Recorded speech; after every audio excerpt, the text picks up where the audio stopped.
Hello दोस्तों, स्वागत है एक बार फिर आप सभी का आपके अपने यूट्यूब चैनल पीएस क्लासेस पर। जैसे कि दोस्तों आप लोग पहले से ही जानते हैं कि अब हम अपने इस चैनल पर बोर्ड परीक्षाओं से संबंधित कक्षा 12 के फिजिक्स, केमिस्ट्री तथा इंग्लिश के इंपॉर्टेंट वीडियो प्रोवाइड करा रहे हैं। तो जैसे कि आप लोगों ने देखा इससे पिछले वीडियो लेक्चर में हमने एक टॉपिक डिस्कस किया था इंग्लिश से संबंधित फिगर ऑफ स्पीच अर्थात अलंकार। और अब हमने बताया था इससे पिछले वीडियो लेक्चर में कि अलंकार कितने प्रकार के होते हैं बेटा, 7 प्रकार के होते हैं, अर्थात फिगर ऑफ स्पीच 7 प्रकार का होता है स्टूडेंट। ठीक है, जिसमें हमने इससे पिछले वीडियो लेक्चर में हमने 3 को डिस्कस कर लिया था, जिसमें था सिमिली, मेटाफर और आपका तीसरा था पर्सोनिफिकेशन। ठीक है, तो आज के इस वीडियो लेक्चर में हम इससे आगे के प्रश्नों को इससे आगे के जो फिगर ऑफ स्पीच है उसको हम डिस्कस करेंगे स्टूडेंट। ठीक है, और साथ ही साथ आज के इस वीडियो लेक्चर में बताऊंगा कि केवल वो दो कौन से फिगर ऑफ स्पीच हैं जिनकी आपको डेफिनेशन याद करना बेहद ही ज़्यादा जरूरी है, जो आपके एग्जाम में 100% आपसे पूछा जाएगा स्टूडेंट। ठीक है, तो आइए शुरू करते हैं अपने लेक्चर को। तो देखिए स्टूडेंट, जैसे कि हम लोग ने देखा कि पिछले वीडियो लेक्चर में 3 फिगर ऑफ स्पीच को डिस्कस कर चुके हैं, जिसमें हमने सिमिली पढ़ रखा है और मेटाफर पढ़ा था और साथ ही पढ़ा था आपने पर्सोनिफिकेशन। तो जिन लोगों ने वो वीडियो नहीं देखा है उन लोगों से मेरा विशेष रिक्वेस्ट ये है कि अगर वो चाहते हैं कि इस टॉपिक से 4 में से 4 नंबर आएँ तो मेरा पहले वो भी लेक्चर देखें, उसके बाद इस लेक्चर को देखेंगे तो उनसे कोई एक भी क्वेश्चन मिस नहीं होने वाला स्टूडेंट। ठीक है, चलिए शुरू करते हैं। तो आज के इस वीडियो लेक्चर में हम स्टार्ट करेंगे एपोस्ट्रोफी से। एपोस्ट्रोफी, ठीक है स्टूडेंट। तो इसमें क्या होता है स्टूडेंट कि इस सेंटेंस के यानी इस फिगर ऑफ स्पीच के अंदर, ठीक है, इसमें जो कवि होता है अर्थात जो लेखक होता है किसी मृत व्यक्ति या अमूर्त विचार को प्रस्तुत करता है।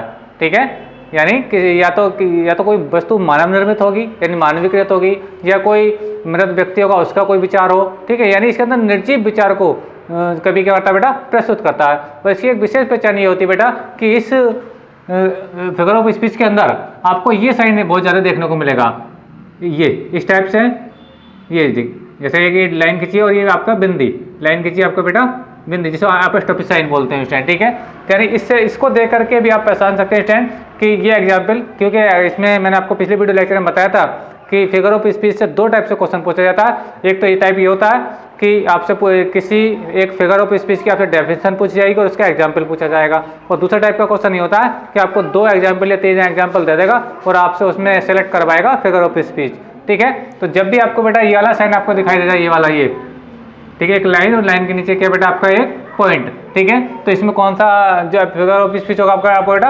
एपोस्ट्रोफी होगा।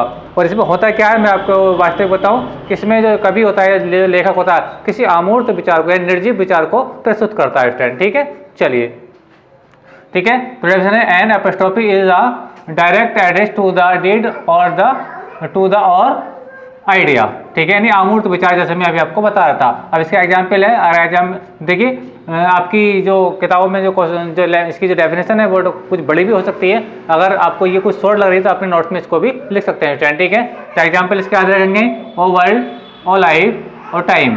ठीक है, याद रखेंगे, बस पहचान किससे होनी है आपको। एग्जाम्पल आएगा तो इस लाइन के नीचे एक पॉइंट लगा होगा अर्थात आपकी बिंदी लगी हुई, जिसको हम एपोस्ट्रोफी साइन बोलते हैं। चलिए अब देखिए 5वां देखते हैं। 5वां क्या है बेटा, हाइपरबोले। क्या होता है, हाइपरबोले। इसमें क्या होता है बेटा, हाइपरबोले में किसी बात को या तो बहुत बढ़ाकर कहा जाएगा या फिर बहुत बड़ी बात को बहुत छोटा कहा जाता है। आइए तो समझ आ रहा होगा। यानी हाइपरबोले में होता क्या है कि किसी बहुत छोटी सी बात को बहुत बड़ा चढ़ा कर किया जाता है, या फिर बहुत छोटी बात को, बहुत बड़ी बात को बहुत छोटा बनाकर किया जाता है। समझते हैं, देखिए कैसे।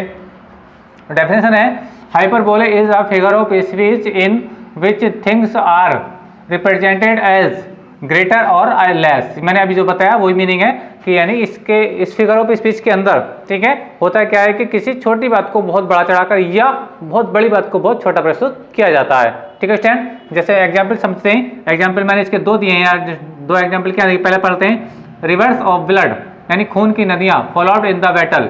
यानी इसका मीनिंग ये हुआ कि युद्ध के मैदान में खून की नदियाँ बहीं। तो ऐसा अब देखिए, युद्ध कितना भी बड़ा हो लेकिन खून की नदियाँ बेटा कभी नहीं बह सकती। बात समझ में आ रही है आपको, यानी खून की नदियाँ कभी भी नहीं बह सकती। यानी इसमें छोटी सी बात को बहुत बड़ा बनाकर कहा गया है। अब नदी में ब्लड का बहना आप जानते हो, ठीक है, और वो फॉलोड यानी भरकर, यानी युद्ध के मैदान में खून से भरी हुई नदियाँ बहीं, ऐसा नहीं हो सकता बेटा, यानी ये झूठ बात है। यानी इसमें छोटी सी बात को हो सकता है खून बहा होगा लेकिन इतना नहीं बहा होगा कि वो नदियों के माध्यम से प्रवाहित हुआ उसके अंदर। आई होप क्वेश्चन आ रहा है। तो यानी इसी को मैं बता रहा हूँ कि होता क्या है कि इसमें छोटी सी बात को बहुत बड़ा चढ़ाकर किया जाता है। दूसरा समझते हैं, दूसरा एग्जाम्पल क्या देखिए, 10,100 सा एट अ ग्लांस, मैंने एक नज़र में 10,000 को देख लिया, है ना। क्या देखिए, 10,000 सा एट अ ग्लांस, यानी मैंने एक नज़र में 10,000 को देख लिया। तो ऐसा नहीं हो सकता कि ये व्यक्ति एक नज़र देखे और 10,000 को व्यक्ति को एक साथ देख ले बेटा, है ना। यहाँ भी ये बहुत छोटी सी बात को बहुत बड़ा करके दिखाया गया है स्टूडेंट, ठीक है। तो याद रखें हाइपरबोले में क्या होता है स्टूडेंट कि किसी छोटी बात को बहुत बड़ा करके यानी हाईलाइट करके दिखाया जाता है स्टूडेंट। जबकि अपस्ट्रोफी में क्या होता है, किसी निर्जीव विचार को, है ना, निर्जीव विचार को उसमें कवि द्वारा प्रस्तुत किया जाता है। और इसके एग्जाम्पल से पहचान हो जाती है कि एक लाइन के नीचे क्या होता है, एक बिंदी लगी होती है जिसे हम एपोस्ट्रोफी साइन बोलते हैं। इसको इसी से देख करके पहचाना जा सकता है कि ये एग्जाम्पल अगर आएगा तो आप समझ जाना वो एपोस्ट्रोफी का एग्जाम्पल है, ठीक है। चलिए आगे चलते हैं अपना, और याद रखें देखिए ये छठा और ये सातवां जिसका नाम है ऑक्सीमोन और बेटा आपका ओनोमेटोपोइया, ऑक्सीमोन और एनोमेटोपोइया। बेटा यही दो फिगर ऑफ स्पीच हैं जो आपके एग्जाम में, यही आपको जो एग्जाम बोर्ड का होने वाला है अभी कुछ दिनों बाद, ठीक है। तो या तो डेफिनेशन इसकी आएगी लिखने या फिर डेफिनेशन इसकी आएगी लिखने। याद रखना, पक्की बात मैं बता रहा हूँ कि इन दोनों फिगर ऑफ स्पीच से आपसे डेफिनेशन के साथ आपसे क्या पूछा जाएगी बेटा, आपसे एग्जाम्पल पूछा जाएगा एक या दो।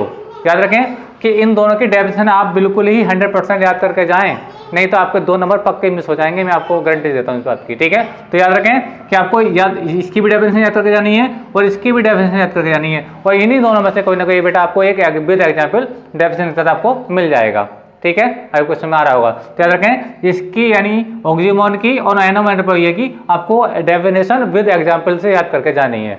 आपको क्वेश्चन में आ रहा होगा, ठीक है। चलिए अब देखिए डेफिनेशन क्या है, इसमें क्या होता है ऑक्सीमोन में बेटा कि दो विरोधी विचारों को यानी दो विपरीत बातों को एक साथ रखा जाता है।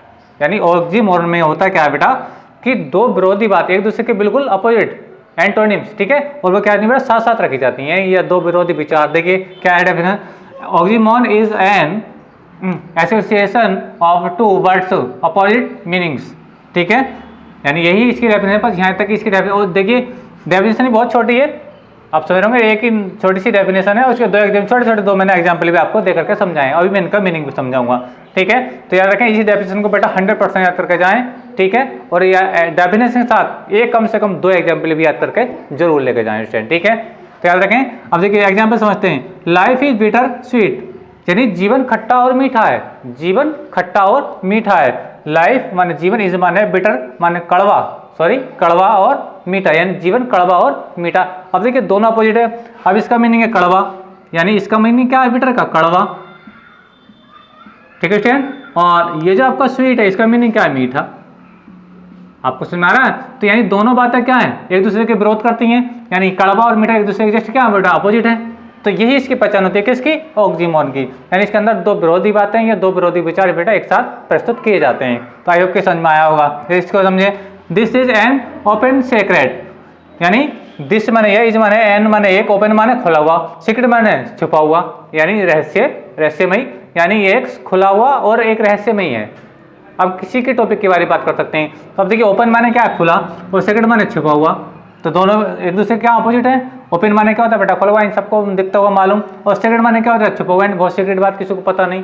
तो यहाँ पे जो हमने देखा कि दोनों बातें क्या एक दूसरे के बेटा बिल्कुल अपोजिट है, ठीक है। तो याद रखें ऑक्सीमोन में क्या होता है बेटा कि दो बातें हमेशा क्या होती हैं, एक दूसरे के विपरीत या दो विचार एक दूसरे के विपरीत प्रस्तुत किए जाते हैं स्टूडेंट, ठीक है। अच्छा आगे चलते हैं। सातवां है आपका बेटा ओनोमेटोपोइया। एनोमेटोपोइया में क्या होता है स्टूडेंट कि इसके अंदर इसको बोलते हैं ध्वन्यात्मक, यानी इससे ध्वनि क्या हो जाती है, ध्वनि का संकेत मिलता है स्टूडेंट, ठीक है। यानी इसके जो सेंटेंस होंगे या एग्जाम्पल होंगे उनसे किसी न किसी प्रकार की ध्वनि की आवाज़ आएगी, जैसे मक्खियों की आवाज़ है, घोड़ों की आवाज़ है, ठीक है, मेढक की आवाज़ है, स्नैक जैसे फुन करता है ना, उस चीज़ की आवाज़ स्टूडेंट, ठीक है। तो याद रखें कि ये ओनोमेटोपोइया या ऑक्सीमोन में फिर से बार इस बात को रिपीट कर रहा हूँ कि इसकी डेफिनेशन याद करके जरूर से जरूर जाए, या तो इसकी या फिर इसकी, आपसे एग्जाम में 100% पूछी जाएगी स्टूडेंट, यानी मोस्ट इंपोर्टेंट मैंने यहाँ पे लिख कर दिखाया स्टूडेंट, ठीक है।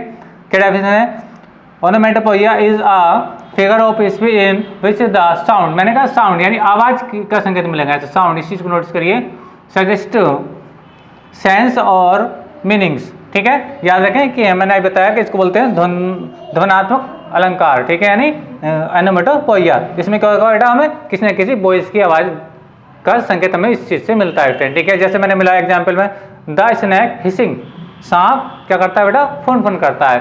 द स्नैक हिसिंग माने आपने सर्प देखा होगा सांप, ठीक है, किंग कोबरा जिसको बोलते हैं, ये और भी बहुत सारी वैरायटी के सांप होते हैं, तो सब क्या करते हैं, फुन फुन करते हैं। आगे कुछ समझ में आ रहा होगा, यानी तो क्या हिसिंग का मतलब वही फुन फुन करना है, यानी इनकी साउंड आप समझ आया। तो स्टूडेंट, तो ये अभी ये आपका टॉपिक बिल्कुल कंप्लीट हो चुका है स्टूडेंट, ठीक है। इसमें सातों को मैं एक्सप्लेनेशन कर चुका हूँ स्टूडेंट। इसके जो 3 आपके जो फिगर ऑफ स्पीच थे मैंने पिछले वीडियो लेक्चर में डिस्कस किए, और ये बाकी जो 4 रह गए थे 1 2 3 4, ये मैंने आज के वीडियो लेक्चर में कवर किए स्टूडेंट। याद रखें, मैं फिर से कह रहा हूँ कि इन दोनों की डेफिनेशन और विद एग्जाम्पल याद करके जरूर जाएँ स्टूडेंट, ठीक है। आपको समझ में आया होगा स्टूडेंट, ठीक है।